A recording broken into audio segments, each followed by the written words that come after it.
తెలంగాణ వచ్చిన తర్వాత 10 సంవత్సరాలలో ఏ ఒక్క నాడు కూడా కరీంనగర్లో ఇట్లాంటి ఇన్సిడెంట్ కాలేదు.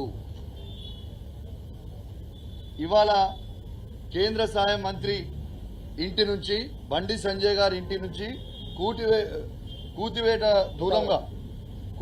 దూరంలో మరియు సిపి గారి ఇంటి నుంచి కూతవేట దూరంలో ఇవాళ ఈ ఇన్సిడెంట్ జరిగింది.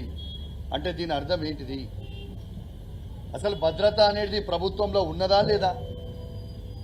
అసలు కేంద్రంలో ఉన్న హోమ్ మినిస్టర్ గారు ఈ పార్లమెంట్ సంబంధించిన వారి ఇంటి పక్కనైన ఇన్సిడెంట్ మరి ఇది ఉన్నట్ట, ఇక్కడ పోలీసింగ్ ఉన్నట్ట లేనట్ట? ఈ రాష్ట్రంలో ముఖ్యమంత్రి రేవంత్ రెడ్డి గారు తనే హోమ్ మినిస్టరు, తనే ఇది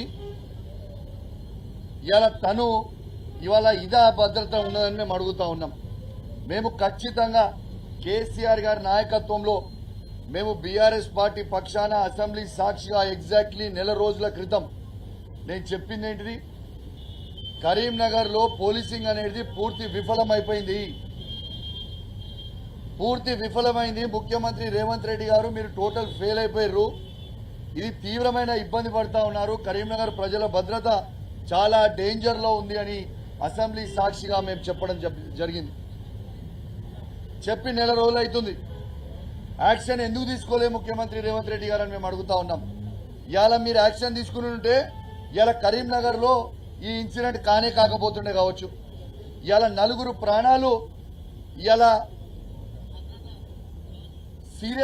ఇంత సీరియస్గా ఉండబోతుండే కావచ్చు. ఇవాళ ఈ 4కి ఏమైనా అయితే దీనికి బాధ్యత ఎవరు అని మేము అడుగుతా ఉన్నాం. ఇలా వాస్తవంగా వారి 4గురిని మేము లోపలికి పోయి చూస్తే చాలా బాధ అనిపిస్తూ ఉంది. ముష్తాక్ అనే వ్యక్తికి ధైర్యం చేసి ముందరికెళ్తే ఇలా బుల్లెట్ వాళ్ళ తల మీద నుంచి కొడితే తల నుంచి చీల్చుకొని పోయింది. రాజేష్ అనే వ్యక్తికి కడుపుల నుంచి బుల్లెట్ కొడితే వెన్నుపూస దగ్గరకు వచ్చి ఆ బుల్లెట్ ఆగింది. మహేందర్ సారీ. సో ముందర బుల్లెట్ కొడితే వెనుక వచ్చి ఆగింది. ఇప్పుడే ఆ బుల్లెట్ గౌరవ మాజీ మంత్రివర్యులు కరీంనగర్ శాసనసభ్యులు కమలాకర్ గారికి నాకు లోపల పోయినప్పుడు, రవిశంకర్ గారి లోపల పోయినప్పుడు చూపించారు. చాలా చాలా బాధ అనిపిస్తూ ఉంది. ఏం చేస్తూ ఉంది ప్రభుత్వం అని నేను అడుగుతా ఉన్నాను. ఏం చేస్తున్నాడు రేవంత్ రెడ్డి అని అడుగుతా ఉన్నాను. ఏమి చేస్తున్నాడు బండి సంజయ్ అని నేను అడుగుతా ఉన్నాను. మీ బాధ్యత లేదా? ఇప్పటిదాకా దొంగల్ని ఇప్పటిదాకా ఇన్సిడెంట్ అయి పొద్దున 11 గంటలకు ఇన్సిడెంట్ అయితే ఇప్పుడు సాయంత్రం 5 అవుతా ఉంది. ఇప్పటిదాకా ఒక్కరిని కూడా పట్టుకోకుండా వాళ్ళు ఇన్ని గంటల సమయం మీరు టైం ఇస్తే వాళ్ళు దాటి పోరా అని నేను అడుగుతా ఉన్నాను. ఇలా సిపి గారు ఏమి గడ్డి వీక్కుండా కరీంనగర్లో నేను అడుగుతా ఉన్నాను. ఇదే సిపి గారిని నేను అడుగుతా ఉన్నాను. మీ బాధ్యత కాదా? ఎంతసేపు గంగుల కమలాకర్ గారి గన్మెన్ ఎవరు, కమలాకర్ గారు ఏం చేస్తున్నారు అని ఫోన్ ట్యాపింగ్ చేసుడు, కమలాకర్ గారి ఇంట్లో అటెండర్ ఎవరు ఉన్నారు, కమలాకర్ గారితో ఎవరు మాట్లాడుతున్నారు పోయి అడుగుడు, కౌశిక్ రెడ్డి గన్మెన్ ఎవరు, కౌశిక్ రెడ్డి అటెండర్ ఎవరు, కౌశిక్ రెడ్డితో ఎవరు తిరుగుతురు, మా మీద సిఐడి ఎంక్వైరీ లేచుడు, సిబిఐ ఎంక్వైరీ లేచుడు, విజిలెన్స్ మా మీద పెట్టుడు, కమలాకర్ అని ఇబ్బంది పెట్టుడు, నన్ను ఇబ్బంది పెట్టుడు కాదు. మీరు ఇబ్బంది పెడితే మీ చేతనైనా మీరు చేసుకోండి మామూలు. కానీ నేను అడుగుతా ఉన్నా ఇలా ప్రజల భద్రత దృష్ట్యా సిపి గారు గడ్డి బీక్తున్నా నేను అడుగుతా ఉన్నా. ఇక్కడ నిన్నటిదాకా ఇంటింటికి ఇక్కడ తిరిగి ఇక్కడ బంద్ ఉందని అన్నాడు. మొత్తము చెక్ చేసినామని చెప్పారు. ఏం చెకింగ్ చేసిర్రు? మీరు చెకింగ్ చేసిన 10 గంటల లోపల వెపన్లు ఎట్లా కరీంనగర్ లోపలికి వచ్చినాయని నేను అడుగుతా ఉన్నాను. దీనికి జవాబు చెప్పరా? నేను ఖచ్చితంగా డిమాండ్ చేస్తా ఉన్నాను. ఇవాళ మా కరీంనగర్ జిల్లా ప్రజల భయం అనేది ఇలా ఉన్నది. చాలా భయపడతా ఉన్నారు. చాలా ఇబ్బంది పడే ప్రమాదం ఉంది. ఇలా భయం అనేది తొలగించడానికి ఇలా ఖచ్చితంగా సిపి గారిని సస్పెండ్ చేయాలి. కేంద్ర హోంమంత్రి బండి సంజయ్ గారు రాజీనామా చేయాలి. ముఖ్యమంత్రి రేవంత్ రెడ్డి గారు హోమ్ మినిస్టర్గా ముఖ్యమంత్రిగా రాజీనామా చేయాలని నేను డిమాండ్ చేస్తా ఉన్నాను. ఇది మీ బాధ్యత కాదా? ఇలా మీ ఇంటి కూతవేట దూరంలో, కమిషనరేట్ కూతవేట దూరంలో ఫైరింగ్ ఇన్సిడెంట్ జరిగి ఇలా కోట్లాది రూపాయల దొంగతనం అయితే ఇలా 4 ప్రాణాలు ఇలా ఫలంగా పెట్టి ఇలా దీనికి బాధ్యత వహిస్తూ ఖచ్చితంగా బండి సంజయ్ గారు రాజీనామా చేయాలి. ముఖ్యమంత్రి రేవంత్ రెడ్డి గారు రాజీనామా చేయాలి. సిపి గారిని వెంటనే సస్పెండ్ చేయాలని చెప్పి నేను డిమాండ్ చేస్తా ఉన్నాను. మీ అందరికీ గుర్తు చేస్తా ఉన్నాను. ఇలా ఆనాడు 10 సంవత్సరాల ముఖ్యమంత్రి కేసీఆర్ గారు ఉన్ననాడు ఈడ మంత్రి గంగుల కమలాకర్ గారు ఉన్ననాడు ఈ కరీంనగర్ జిల్లాలో ఉన్న హెడ్ క్వార్టర్లో కరీంనగర్ ప్రజల భద్రతనే మాకు ముఖ్యం అనే ఒక గొప్ప ఆలోచనతోని 760 కెమెరాలు ఏర్పాటు చేసి ఇది గవర్నమెంట్ 760 కెమెరాలు ఏర్పాటు చేసి వేలాది కెమెరాలు ప్రతి అపార్ట్మెంట్కి ప్రతి ఇంటికి ఇలా కెమెరాలు గంగుల కమలాకర్ గారి ఆధ్వర్యంలో ఏర్పాటు చేసి ఈ కెమెరాలని కమాండ్ కంట్రోల్ రూమ్కి పెడితే ఇప్పటిదాకా కెమెరాలని మెయింటైన్ చేసే సొయ్యి లేని చాతగాని దద్దమ్మ ఈ సిపి ఇంకా ఇక్కడున్న హోమ్ మినిస్టర్ బండి సంజయ్ గారు అని చెప్పక తప్పదని చెప్పి తెలియజేస్తా ఉన్నాను. గంగుల కమలాకర్ గారు కెమెరాలు ఎట్లా పెడతారు, ఆ కెమెరాలను కమలాకర్ గారు అద్భుతంగా మెయింటెనెన్స్ ఎట్లా చేస్తారు, ఇక్కడ ఉన్న పార్లమెంట్ సభ్యుడు కేంద్ర మంత్రి అయిన బండి సంజయ్ గారు గడ్డి బీక్తున్నారా, ఇక్కడ ఉన్న సిపి గడ్డి బీక్తున్నారా అని నేను అడుగుతా ఉన్నాను. ఎటువేరు మీ ఇద్దరు అవి ఇట్లని ఇప్పటిదాకా ఎందుకు పట్టుకోలేకపోతున్నారు? ఇన్ని గంటలైంది. అదే ఇప్పుడే మా కమలాకర్ గారు ఒక ఇన్సిడెంట్ చెప్పిండ్రు. ఒక చిన్న అమ్మాయిని దొంగతనం జరిగితే మళ్ళా గంట సేపటి లోపల తిరిగి ఆ అమ్మాయిని సేవ్ చేసి మళ్ళా తల్లి దగ్గరికి చేర్చిన ఘనత ఆనాడు గొప్ప తెలంగాణ ముఖ్యమంత్రి కేసీఆర్ గారి నాయకత్వంలో మంత్రి గారు కమలాకర్ గారు పట్టేయగలిగితే ఇవాళ ఇక్కడ ఉన్న కేంద్ర హోంమంత్రి గారు కావచ్చు, సిపి గారు ఏమి చేస్తున్నారని మేము అడుగుతా ఉన్నాం.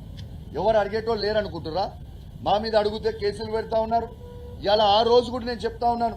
నేను ఆ రోజు అసెంబ్లీ సాక్షిగా చెప్పిన ఈడ సిపి కేవలం ముఖ్యమంత్రి రేవంత్ రెడ్డి గారు అయ్యా మీకు దండం పెడతాము, మా కరీంనగర్ జిల్లా ప్రజల ప్రాణాలు చాలా అభద్రతగా ఉండే పరిస్థితి ఉన్నది, దయచేసి చూడండి. ఈడ సిపి గారు జల్సాలు చేస్తా ఉన్నారు. ఇలా బోనాలపల్లిలో గుట్టల వాళ్ళ కుటుంబ సభ్యులతో ఫైరింగ్ చేయిస్తే అమృతమ్మకి ఆ రోజు బుల్లెట్ తగిలిందని నేను ఆ రోజు చెప్పింది వాస్తవము, సాక్షిగా చెప్పిన ఆ రోజు. ఇలా ఈయన కాపాడు లేదు, ఈయన కేవలం జల్సాలకు ఉండుడే అని ఆ రోజు నేను చెప్పిన. ఆ రోజు చెప్పిన తర్వాత ఇవాళ నెల రోజులైంది మీరు యాక్షన్ తీసుకోకపోవడం వల్ల ఈ క్రెడిట్ ఏదో బీఆర్ఎస్ పార్టీకి వస్తుందని, దీనికి ఏదో మా క్రెడిట్లు మాకు అవసరం లేదు, మా ప్రజల భద్రత ముఖ్యం. మేము చెప్పింది ఆనాడిది ఆయన చేసింది, ఇలా ఇన్సిడెంట్ అయింది. ఇది నిజమా కాదా, ఇది ఇంటెలిజెన్స్ ఫెయిలియరా కాదా అని నేను అడుగుతా ఉన్నాను. ఇది సిపి గారి ఫెయిలియరా కాదా అని అడుగుతా ఉన్నాను. బండి సంజయ్ గారు, రేవంత్ రెడ్డి గారు సిపి గారి ఫెయిలియరా కాదా ఇలా ప్రజలు కూడా ఆలోచన చేయాలని నేను విజ్ఞప్తి చేస్తా ఉన్నాను. ఇలా దీంతో పాటు ఆనాడు కేసీఆర్ గారు, మంత్రి గంగుల కమలాకర్ గారు ఆ రోజు ఉన్ననాడు ఇంటర్స్పెక్ట్రా అనేది ఒకటి పెట్టిరు. ఇంటర్స్పెక్ట్రా అంటే ఏంది? ఆ రోజు గంగుల కమలాకర్ గారు కేసీఆర్ గారి నాయకత్వంలో వారి ఆదేశాలతోని ప్రతి చౌరస్తాలో పోలీసు వాళ్ళని పెట్టిరు. ఆ పోలీసు వాళ్ళు ఏం చేస్తారు? ఒకరు హోంగార్డ్ ఉంటారు, ఒకరు కానిస్టేబుల్ ఉంటారు, ఒకరు ఏఎస్ఐ లెవెల్ అధికారి ఉంటారు. AK-47 వెపన్ తోని వాళ్ళు ఒక స్కార్పియో వెహికల్ పెట్టుకొని ప్రతి చౌరస్తాల మెయిన్ సెంటర్స్ ఎక్కడైతే ఉంటాయో వాళ్ళు AK-47 వెపన్ పెట్టుకొని కూర్చుంటారు. ఇట్లాంటి ఇన్సిడెంట్స్ అయితే ఇలా వాళ్ళకి రక్షణ కల్పించాలి మన ప్రజలకి అని ఒక ముఖ్య ఉద్దేశంతో ఆనాడు కేసీఆర్ గారు పెట్టిరు. గంగుల కమలాకర్ గారు కూడా కరీంనగర్లో సహకరించారు. అయిన పెట్టిన తర్వాత ఆ రోజు పెట్టినవి వీళ్ళ ప్రభుత్వం రాగానే ఎందుకు రద్దు చేసిండు ఇంటర్స్పెక్ట్రాని, ఎందుకు రద్దు చేశారని నేను అడుగుతా ఉన్నాను. మీరు ఇలా నిజంగా ఆనాడు కేసీఆర్ గారు పెట్టిన ఇంటర్స్పెక్ట్రా ఉండుంటే ఇలా ప్రతి చౌరస్తా మీద ఇలా కరీంనగర్ చౌరస్తాలో ఉండేది. ఆ దొండగులు ఎవరైతే ఫైరింగ్ చేసి పోయారో ఇలా ఒక్క నిమిషంలో దొరికేది కదా, అర్ధ గంటలనే దొరికేది కదా.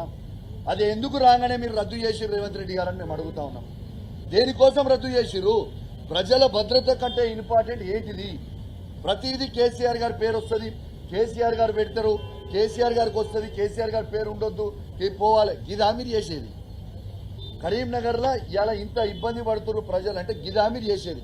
ఇలా పాపం ఆ నలుగురి కుటుంబ సభ్యుల ఆవేదన, వారి పిల్లల ఆవేదన చూస్తూ ఉంటే కడుపు రగిలిపోతా ఉంది, మసిలిపోతా ఉంది, పాపం అనిపిస్తూ ఉంది. ఇలా కరీంనగర్ నడి బొడ్డునే ఇలా సేఫ్టీ లేకపోతే మీరు చేసేది ఏంటిది అని నేను అడుగుతా ఉన్నాను.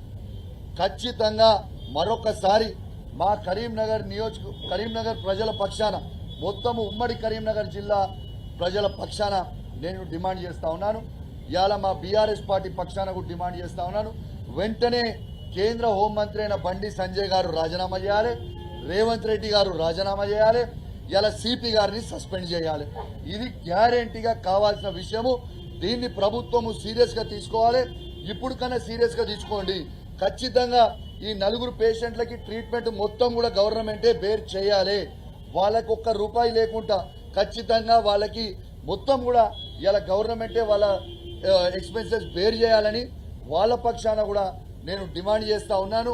ఇలా వెంటనే మాత్రం యాక్షన్ తీసుకోవాల్సిన అవసరం ఉన్నది. దీన్ని మీరు పెట్టకపోతే మాత్రం చాలా సీరియస్గా ఉంటుంది. ఇలా ఎంత సిగ్గుచేటు అంటే ఇలా మేము ప్రజాప్రతినిధులుగా ఇలా అసెంబ్లీలో వినకపోతే ఇలా మాకు సిగ్గు అనిపిస్తూ ఉంది. రేవంత్ రెడ్డి గారి ప్రభుత్వంలో ఇలా నిజంగా ప్రజలందరూ కూడా భయాందోళనై ఇబ్బంది పడతా ఉన్నారని చెప్పక తప్పదు. వెంటనే ఆ దుండగులని వెంటనే అరెస్ట్ చేయాలి. కరెక్ట్గా పోలీసు వాళ్ళ నిఘా ఎంత అద్భుతంగా ఉందంటే కరెక్ట్గా 11 o'clockకి ఇన్సిడెంట్ అయింది. 10:55 11 o'clockకి వాళ్ళు దొంగలు లోపల ఎంటర్ అయ్యారు. దానికంటే జస్ట్ ఒక 30 minutes ముందే 200 meters ముందే కేంద్ర హోంమంత్రి ఇనాగ్రేషన్ చేస్తాడు. అక్కడ ఎగ్జాక్ట్లీ 200 meters దూరంలోనే ఇనాగ్రేషన్ చేస్తారు బండి సంజయ్ గారు. అప్పుడు ఫుల్ సెక్యూరిటీ. మరి ఎక్కడ వేరు అప్పుడు అయిన 20 minutes 30 minutes ముందు మీరు అందరూ అక్కడనే ఉన్నారు కదా. మరి అక్కడ ఉంటే అక్కడ ఇన్సిడెంట్ ఎట్లయింది? నిన్న మీరు మొత్తము ఆ చెకింగ్లు చేసిన దాంట్లో ఎవరు బండి మీద వేయండో ఆ ఆటో వాళ్ళని పెట్టుకొని ఇబ్బంది పెట్టుడు, లారీ వాళ్ళని పట్టుకొని ఇబ్బంది పెట్టుడు, లేకుంటే బైక్ మీద పోయే పేదోళ్ళని ఇబ్బంది పెట్టుడు కాదు. సిపి గారు, నీకు దమ్ము ధైర్యం ఉంటే ఇట్లాంటి ఇన్సిడెంట్స్ కాకుండా చేయి. ఎంతసేపు నీ జల్సాలు చేసుడు, ఎంతసేపు ప్రజలకి రక్షణ కల్పించకుండా నీ జల్సాలు చేసుడు, నువ్వు ఫైరింగ్లు చేసుడు, ఇలా లేకుంటే ఇక్కడ ఉన్న కానిస్టేబుల్ చూసి హైదరాబాద్లో పెట్టించుడు, ఇవి కాదు మాకు కావాల్సింది. రేవంత్ రెడ్డి గారు, మీకు అసెంబ్లీ సాక్షిగా చెప్పినాం ఇది చేసేది దొంగలు అని. ఇలా మా కరీంనగర్ ప్రాంత ప్రజల్ని ఇబ్బంది పెట్టకుండా మీరు వెంటనే యాక్షన్ తీసుకోవాలని నేను కరీంనగర్ ప్రాంత ప్రజల పక్షాన నేను డిమాండ్ చేస్తా ఉన్నాను. ఆనాడు కేసీఆర్ గారి నాయకత్వంలో, గంగుల కమలాకర్ గారి నాయకత్వంలో ఒక్క ఇన్సిడెంట్ కూడా కరీంనగర్లో కాలేదు. ఇలా కేంద్ర మంత్రి అయిన బండి సంజయ్ గారు ఉండగా, రేవంత్ రెడ్డి గారు ఉండగా ఇలా ఇన్సిడెంట్లన్నీ అయితేలేవా? ఇలా ప్రజల్లారా ఆలోచన చేయండి అని విజ్ఞప్తి చేస్తా ఉన్నాను. ఇలా కమాండ్ కంట్రోల్ రూమ్లో ఇలా సివి ఆనంద్ గారు మీరు కొత్తగా డీజీపీ అయింది. ఇలా కమాండ్ కంట్రోల్ రూమ్లో మా 760 కెమెరాలు ఇలా పనిచేస్తున్నాయా పనిచేస్తలేవా? పనిచేస్తుంటే ఆ 760 కెమెరాలు పనిచేస్తుంటే ఆ విజువల్స్ మీరు పబ్లిక్కి రిలీజ్ చేయండి. అంటే మీరు మెయింటెనెన్స్ చేస్తలేరా? లేకుంటే ఆ పబ్లిక్కి అది ఏం చేస్తా ఉన్నాడు? మరి ఇక్కడ ఉన్న సిపి గడ్డి వీక్తున్నాడా? రేవంత్ రెడ్డి ఏం చేస్తుండు? ఇది ఖచ్చితంగా ప్రజలకి మీరు జవాబు చెప్పాల్సిన అవసరం ఉన్నది. ఇలా కేసీఆర్ గారేమో అన్ని చేసి పెడుతుంటే మీరు మొత్తం ఖరాబ్ చేసుకున్నాడు, ప్రజలను ఇబ్బంది పెట్టుడు, భయప్రాంతాలకు చేసుడు చాలా చాలా బాధాకరం. దీన్ని వెంటనే ఇలా వాళ్ళకి కూడా ఖచ్చితంగా ఇలా ప్రతి కుటుంబానికి రేవంత్ రెడ్డి గారు చేసిన తప్పు మేరకు, ఇలా సిపి గారు చేసిన తప్పుల మేరకు ఇలా 4 కుటుంబాలు సఫర్ అవుతారు. కాబట్టి ఆ 4 కుటుంబాలకి 1 crore rupees మీరు ఇవ్వాలని ఆ కుటుంబాల పక్షాన నేను డిమాండ్ చేస్తా ఉన్నానని చెప్పి ఈ సందర్భంగా తెలియజేస్తూ మరియు సెలవు తీసుకుంటా ఉన్నాను. ఇలా వారి కుటుంబ సభ్యులందరూ కూడా వాళ్ళకి కూడా ఎవరు కూడా అధైర్యపడాల్సిన అవసరం లేదు. మీకు ఖచ్చితంగా మా శాసనసభ్యుడు గంగుల కమలాకర్ గారు, మీకు వారితో పాటు మేము, మా రవిశంకర్ గారు, రసమయ్య గారు, మా బీఆర్ఎస్ పార్టీలు ఉన్న ప్రతి ఒక్కరం కూడా మీకు అండగా ఉంటాం. మీరు ధైర్యంగా ఉండండి. ఎవరు ధైర్యం కోల్పోవాల్సిన అవసరం లేదు. ఖచ్చితంగా మీకు మీ కుటుంబాలకి మేము అండగా నిల్చుంటామని ఆ కుటుంబ సభ్యులకు కూడా లోపల మేము ధైర్యం చెప్పొచ్చినాం. ఇప్పుడు కూడా మీడియా ద్వారా కూడా వాళ్ళకి చెప్తా ఉన్నాం, ఖచ్చితంగా మీకు అండగా ఉంటాం. మీకు ఏ అవసరం ఉన్నా కూడా మేము ఖచ్చితంగా మీతో ఉంటామని చెప్పి కూడా ఈ సందర్భంగా తెలియజేస్తూ మరియు ధైర్యంగా ఉండాలని నేను ఆ తిరుపతి వెంకటేశ్వర స్వామిని నా చేతులు జోడించి మరి మొక్కుతా ఉన్నాను. ఆ 4 వాళ్ళ ప్రాణాలు బాగుండాలి, వాళ్ళు బయటికి మళ్ళా హ్యాపీగా వచ్చి మళ్ళీ హ్యాపీగా ఎట్లయితే ఉండనో అలా ఉండాలని నేను దయచేసి ఆ దేవుణ్ణి కూడా ప్రార్థిస్తూ సెలవు తీసుకుంటా ఉన్నాను. జై తెలంగాణ. ఇప్పుడు బండి సంజయ్ గారికి ఉన్నదా లేదా అన్నదానికంటే ఇంపార్టెంట్ భాస్కర్ చెప్తున్నా. ఎందుకు చేయమంటున్నా అంటే ఇలా కేంద్ర హోమ్ మినిస్టర్ బండి సంజయ్ గారు కాదా? ఇలా కేంద్ర హోమ్ మినిస్టర్ బండి సంజయ్ గారు కాదా? తన కింద తను మానిటర్ చేసే బాధ్యత తనకు లేదా? ఇలా మొత్తం హోమ్ మినిస్టర్ అంటే ఏంటి? భారతదేశానికి ఆయన హోమ్ మినిస్టర్. ఆయన సొంత పార్లమెంట్లో ఆయన ఇంటికి కూతవేట దూరంలో ఇలా ఇట్లాంటి ఇన్సిడెంట్ జరిగినప్పుడు ఆయన బాధ్యత లేదా? బరాబర్ ఆయన బాధ్యత ఉంటుంది. 100% మానిటరింగ్ చేయాలి. ఆయన రాజీనామా చేయాలి, సిపిని సస్పెండ్ చేయాలని మరొకసారి డిమాండ్ చేస్తాం. మీరు కమలాకర్ గారు ఇద్దరు కూడా శాసనసభ్యులు. పోలీసుల పట్ల మీకు కూడా అంతే పోలీసుల పట్ల ప్రజల పట్ల మీకు కన్సర్న్ ఉంటుంది, పోలీసుల మీద అజమాయిషీ ఉంటుంది. మీరు సీసీ కెమెరాలు పనిచేయట్లేదు అని మీరు అంటున్నారు కదా, మీరు పెట్టించిన సీసీ కెమెరాలు ఎందుకు పనిచేయట్లేదు అని పోలీసులను పిలిచి రివ్యూ చేయాలి. అదే భాస్కర్ గారు మీరు అద్భుతంగా క్వశ్చన్ అడుగుతున్నారు. అసెంబ్లీ సాక్షిగా కేసీఆర్ గారి నాయకత్వంలో అసెంబ్లీ సాక్షిగా కరీంనగర్ సిపి గారు చేస్తున్న అక్రమాల గురించి చెప్పినాము. ఇలా అన్నిటికీ రివ్యూ మీటింగ్ కి మేము రమ్మంటే గంగుల కమలాకర్ గారు నేను 100 సారి సిపికి ఫోన్ చేసి పోలీస్ మీద ఏం నడుస్తుంది సీసీ కెమెరా కింద మా రివ్యూ మీటింగ్ పెట్టాలి పెట్టు అంటే అసలు స్పందించడే. ఒక్కసారి కూడా సిపి గారు స్పందించడే. మరి ఎందుకు స్పందించలే అని ఇప్పుడు సిపి గారు చెప్పాలి జవాబు. ఇది సిపి గారు చెప్పాలని కూడా నేను డిమాండ్ చేస్తూ ఖచ్చితంగా ఒక నిమిషం బరాబర్ కరీంనగర్ లో శాంతి భద్రత వైఫల్యం బరాబర్ ఉంది భాస్కర్ గారు. ఇలా బరాబర్ బండి సంజయ్ గారు సిపి గారు దీనిదే బాధ్యత వహించాల్సిందే. ప్రతిపక్ష నాయకులుగా మా బాధ్యతగా గంగుల కమలాకర్ గారు మేము అసెంబ్లీ సాక్షిగా వాయిస్ వినిపించినాము. ఈడ శాంతి భద్రతల వైఫల్యం ఉంది అని నెల రోజులు కూడా అయితే లేదు. నేను వినిపించి నెల రోజుల్లోనే మళ్ళీ ఇన్సిడెంట్ అయిందంటే బరాబర్ వాళ్ళిద్దరు బాధ్యత వహించాల్సిందే. Thank you very much. Thank you. 770 పనిచేస్తాయా పనిచేయాలి అనేది ప్రభుత్వం చెప్పాలి. పని చేస్తాయి కానీ దీన్ని కమాండ్ కంట్రోల్ సెంటర్కి అనుసంధానం చేస్తే రోజు నిఘా ఉండాలి. ఎక్కడ 770 కెమెరాల ఎవడన్నా ఒక్క చిన్న ఇంజరీ అవుతే అపరిచితులు వస్తే ఇమ్మీడియట్గా ట్రేస్ అయ్యే విధంగా కూడా ఉన్నాయి. అవన్నీ అట్లా అద్భుతంగా ఉన్నాయి. కాబట్టి నా డిమాండ్ ఏంటంటే 770 పనిచేస్తూ పాటు ఆ 770 కెమెరాలు దానికి అనుసంధానం కాబట్టి ఆ కమాండ్ కంట్రోల్లో పోలీస్ డిపార్ట్మెంట్ కూర్చోండి మానిటరింగ్ చేస్తే 770లో ఎక్కడ చిన్న ఒక అపరిచితులు వచ్చినా ఒక ఇన్సిడెంట్ వచ్చినా ఇమ్మీడియట్ కనబడే విధంగా ఉన్నది. సో దాని మీద కాన్సన్ట్రేట్ చేయాలి. మేము పెట్టిన ఉద్దేశం అది. ఆ ఎందుకు ఉద్దేశం అంటే ఒక పోలీస్ చేసే పని కెమెరాలు చేస్తుంది. 100 మంది పోలీసు చేసే పని ఒక కెమెరా చేస్తుంది. 1000 మంది పోలీసులు చేసే పని కమాండ్ కంట్రోల్ చేస్తుంది. కాబట్టి దాని మీద కాన్సన్ట్రేట్ చేస్తే మీకు ఈజీ అవుతుంది. దుబాయ్ లాంటి ప్రాంతాల్లో పోలీసు కనబడదు ఇక్కడ రోడ్ మీద, కమాండ్ కంట్రోల్ సెంటర్ మీద కలుగుతుంది. సో అలాంటి వ్యవస్థ రావాలనే కదా మేము ఫస్ట్ టైం కరీంనగర్లో అద్భుతంగా ల్యాండ్ ఆర్డర్ వచ్చాం. దాన్ని ఇంప్లిమెంట్ చేయమంటారు మేము. సార్ మీ పరిధిలో ఇద్దరు ఏసీపీ ఉన్నారు, రూరల్ ఏసీపీ, టౌన్ ఏసీపీ. వాళ్ళని ఎప్పుడైనా రివ్యూకి పిలిచారు శాంతి భద్రత విషయం? మేము కాదు పిలిచేది, ప్రభుత్వం పిలవాలి. మీరు వాళ్ళతో ఎప్పుడైనా అడిగారు శాంతి భద్రత? అదే మనం అడిగిన ఒక్క నిమిషం అన్న అడిగింది నీకు చెప్తున్నా భాస్కర్ గారు. ఒక్క నిమిషం భాస్కర్ గారు మీరు అడిగింది ఆల్రెడీ సమాధానం చెప్పినాం. నేను మా గంగుల కమలాకర్ గారిని సిపి గారు రివ్యూ మీటింగ్ పెడదాం 100 సార్లు చెప్తే అలా మా మాట ఇను లేదు పట్టించుకుని లేదు. ఇలా నాకా బంద్ నిన్న పెట్టారు కదా భయం. ఇలా నాకా బంద్ నిన్న పెట్టిన తర్వాత ఇలా వెపెన్లు అనేటి ఇలా కరీంనగర్ పట్టణంలో పట్ట పగలన 5 వెపెన్లతోని ఫైరింగ్ చేయడానికి ఎట్లా వచ్చినాయి ఆ వెపెన్లు? మరి ఎవరు సహకరించారు దీనికి? నేను ఎప్పటి నుంచో చెప్తున్నా శాంతి భద్రతలో చాలా ఇబ్బందిగా ఉంది కరీంనగర్ జిల్లాలోని. వెరీ క్లియర్ గా చెప్తున్నాం. ఎస్ మా గంగుల కమలాకర్ గారు సీసీటీవీ ఫుటేజ్ మా కరీంనగర్ జిల్లాలో అద్భుతంగా ఉండాలని మా గంగుల కమలాకర్ గారు పెట్టించి కమాండ్ కంట్రోల్లో పెట్టిర్రు, మానిటర్ చేయమని చెప్పి పెట్టిర్రు. ఇలా ఒక్క కెమెరా ఏమో 100 మందిని మానిటర్ చేస్తే మా కమాండ్ కంట్రోల్లో 1000 పోలీసు వాళ్ళు చేసే పని ఒక్క కెమెరాకు మానిటర్ చేస్తాం. ఇలా పనిచేయాల్సింది ప్రభుత్వంలో ఉన్నోళ్ళ మేము వాళ్ళ దృష్టికి తీసుకొని వస్తున్నాము. ప్రతి ఒక్కరికి చెప్తున్నాము. వాళ్ళు పోలీసు వాళ్ళు ఎట్లున్నారంటే కేవలం మా బీఆర్ఎస్ కార్యకర్తలను ఇబ్బంది పెట్టడానికే, మా బీఆర్ఎస్ పార్టీ కౌన్సిలర్ని తీసుకుపోయి జైల్లో పెట్టడానికి, మా బీఆర్ఎస్ పార్టీ కౌన్సిలర్ల మీద కేసులు పెట్టడానికి, మా మీద కేసులు పెట్టడానికి, మమ్మల్ని ఎమ్మెల్యేలను ఇబ్బంది పెట్టడానికి తప్పితే వాళ్ళ శాంతి భద్రతలు చూసడానికి లేనేలేరు. ఇలా మా కరీంనగర్లో ఉన్న కౌన్సిలర్ లోపల పెట్టిరా? దేనికోసం పెట్టిరా? ఏం తప్పు చేసిర్రా? మా వాళ్ళు ఏం తప్పు చేసిరు? అక్రమ కేసులు పెట్టి కరీంనగర్లో ఉన్న మా కౌన్సిలర్లని అన్యాయంగా మీరు లోపల పెట్టిర్రు. మా బీఆర్ఎస్ పార్టీ కౌన్సిలర్ల మీద కక్ష తీసుకోవడానికి మీరు లోపల పెట్టిర్రు. మా కౌన్సిలర్ల మీద తీసుకున్న కక్ష కాదు మీరు చేయాల్సింది, మా ఎమ్మెల్యేల మీద తీసుకునే కక్ష కాదు మీరు చేయాల్సింది. మీరు చేయాల్సింది ప్రజల శాంతి భద్రత కింద ప్రజలని కాపాడండి అని నేను చెప్తా ఉన్నాం. ఇలా ఇన్సిడెంట్లు చేసిరు వాడిని పట్టుకొని ఫస్ట్ మీకు దానికి మాత్రం చేతన కాదు.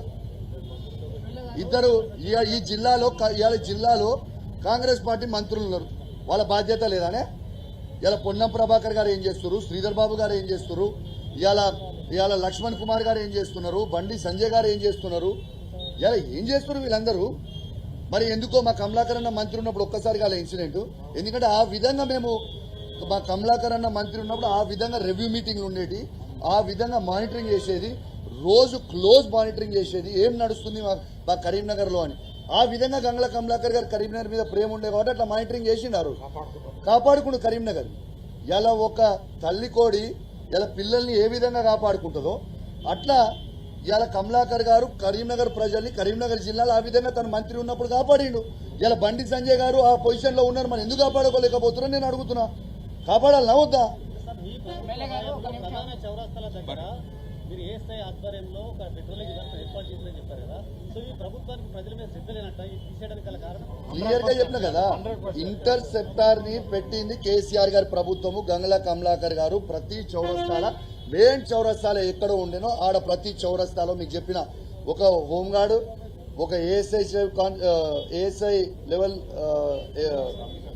అధికారి, తర్వాత కానిస్టేబుల్ అధికారి AK-47 వెపన్లతో పెట్టిరు. AK-47 వెపన్లతో ఇట్లుండే ఇలా నిజంగా ఆ ఇంటర్సెప్టార్ ఉండి ఉంటే ఇలా ఇమ్మీడియట్ గా దొరికిపోయేది వాళ్ళు. దాన్ని రద్దు చేసి వాళ్ళకి ప్రేమ ఎక్కడిది, వాళ్ళకి కత్తి ఎక్కడిది, వాళ్ళు కుయ్యి అని వేసుకొని పోనికే వాళ్ళకి టైం అయిపోయి వాళ్ళ స్టైల్ కొట్టడానికనే తప్పితే వాళ్ళకి ప్రజల మీద ప్రేమ లేదు భయ్. మళ్ళా ఈ కరీంనగర్ ప్రజల మీద ప్రేమ ఉన్నది ఇదే గంగల కమలాకర్ గారికి ఉన్నది తప్పితే వారికి ఏ బండి సంజయ్ గారికి ఏం లేదు, ఆ సిపికి ఏం లేదు బాధ్యత. మళ్ళీ మా కమలాకర్ అన్న గారు ఉన్నప్పుడు ఒక ఇన్సిడెంట్ అని అయిందా? ఇలా అవుతుందంటే కేవలం వీళ్ళకి ఎవరికి నాలెడ్జ్ లేదు, ఎవరు పట్టించుకునేటోడే లేడు. అంటే మీరు ముందుకు ఎట్లా పోతారు? ఒకవైపు లా అంటున్నారు, లా ఆఫ్ ఫెయిల్యూర్ అంటున్నారు, ఇంటెలిజెన్స్ ఫెయిల్యూర్, ఒకవైపు ఫోన్ ట్యాపింగ్ అంటున్నారు. ఏ విధంగా పోరాటం చేస్తారు మీరు భవిష్యత్ కార్యాచరణ? అరే శేఖర్ అన్న, అసెంబ్లీ సాక్షిగానే దొంగలని చెప్పినాము.